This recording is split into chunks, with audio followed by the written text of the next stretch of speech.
Hey guys, welcome back. My World 67, this is G-Man. Well, I've completed that special project. I actually say completed, but I still have a couple of minor things I want to do to it.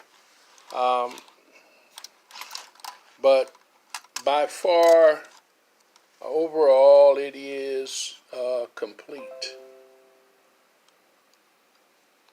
And if you saw the first video, you know that this was just an old junk Hornby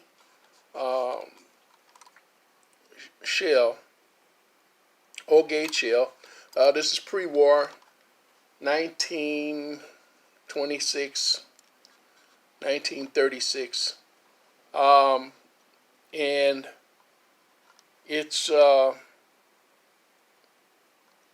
was originally a mechanical wind-up, and I have bought a few of these this past year, and for the special projects that I could start building my Hornby trains. This is the second one that I have repowered, and it's repowered with this Marx engine. And I took this out of a 400. My friend Gary over Trains in the Basement was good enough to supply me with the 400 motor, this motor that I needed. He rebuilt it for me, and it's really in nice shape, really good motor, runs great. He had contacted me and told me he'd heard about I was working on a project and I needed a motor because I didn't have any more full-size motors at the time, and I still don't.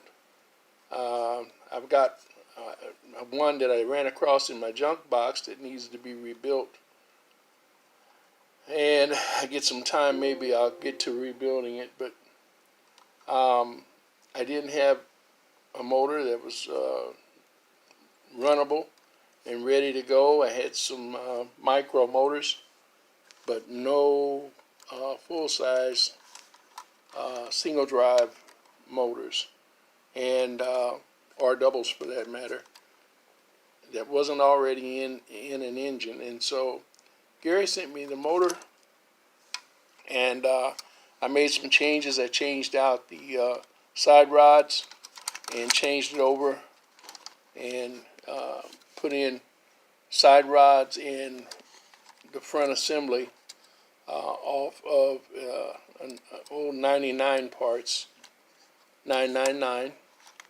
and because that's what I decided that was easier for me to go with and get back to similar to the original type look that this engine had.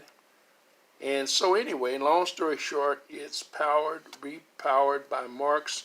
I've got a Marx rear truck on it, which I may change at a later date, but it's the only one I had right now. This is actually a Lino rear truck, and it looks good on there. It works great. Tracks just fine. Runs great. It had a few dings in it, a few dents. I still got a couple. I don't know whether you can see them or not, and I've got to go back. I may or may not. Kind of gives it a little character. You see there, and there. It really looks like somebody shot it with a BB gun is what it looks like.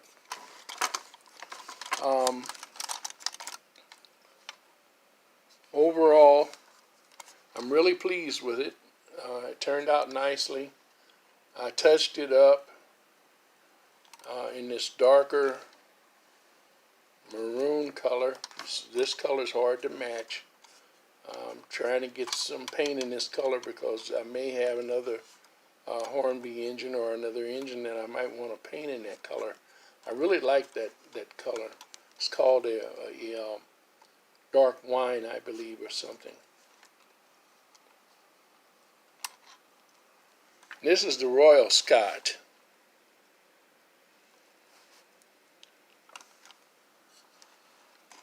Now, these originally did not come with a headlight. This boiler front was solid. And so I drilled the hole out in the front of the boiler and put in a light lens. This light lens is actually something that I believe Ben over at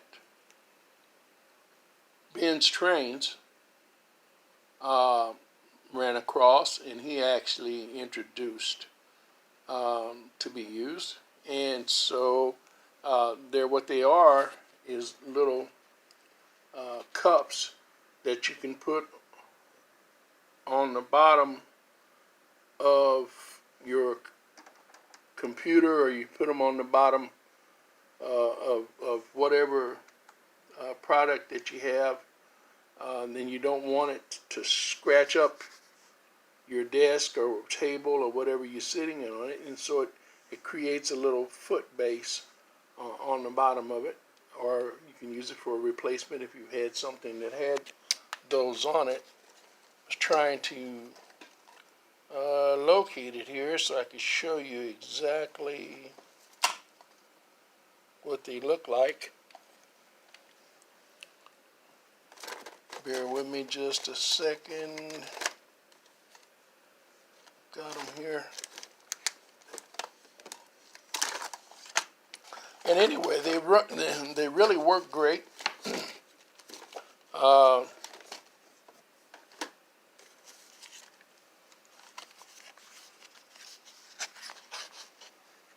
You can get these at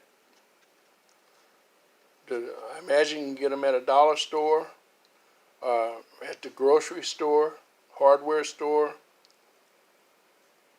They're self-adhesive. They're clear. They're called bumpers. That's what they're called. This one has 36, and they're different sizes.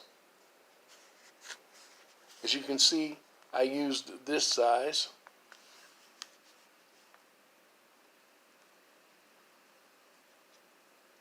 Perfect. They're clear. Works great.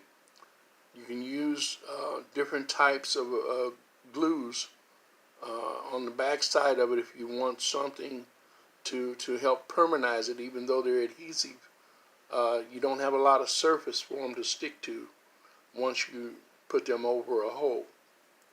And so what I did was I put it on, and then I used a clear acrylic type glue on the back side of it and let it dry, and it gave it a permanent attachment. Now, and also it can't just be pulled up or fall off, because now it's got a backing on it. And the light shows through it really, really good, considering that the light bulb sits actually this far from the front of the lens. So it really does a good job. I'm going to put a front coupler on it. I've still got to put the two bumpers on it, stops on the front and two on the back.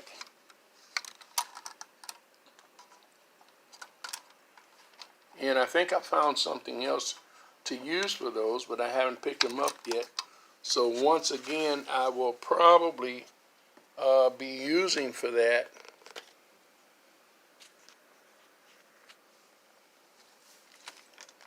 push pins.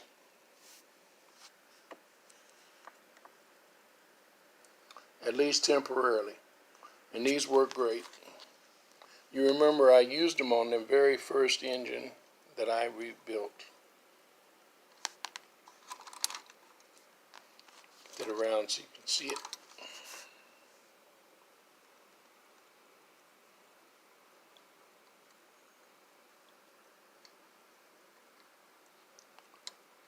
There'll be one there and one there, and the same on the back side.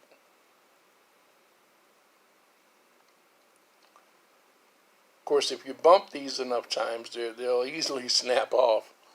So we want to eventually replace them with something better. But there you have it, my Hornby Marx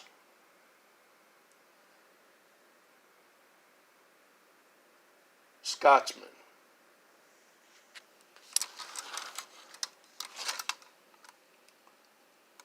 My Royal Scot.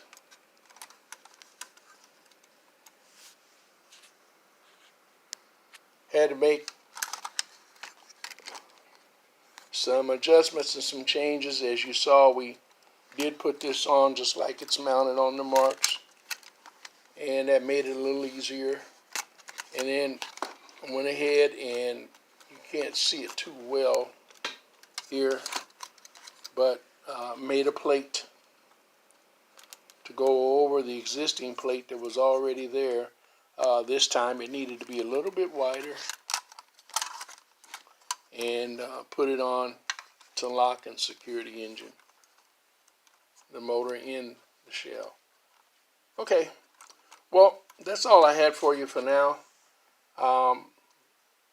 Thanks to Trains in the Basement, and to all of you who had watched this video. This was, I've been working on this for a little while, trying to make sure everything would come together, and finally got it finished. I'm going to try to do these at least one a month. As I get them done, I'll keep you posted when I start the next one.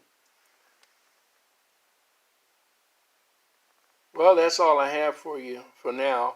The next big project will be the Marx William Crooks. So keep watching for that video. Probably won't get it started this weekend, but hopefully we'll be able to start it next week. That's all for now.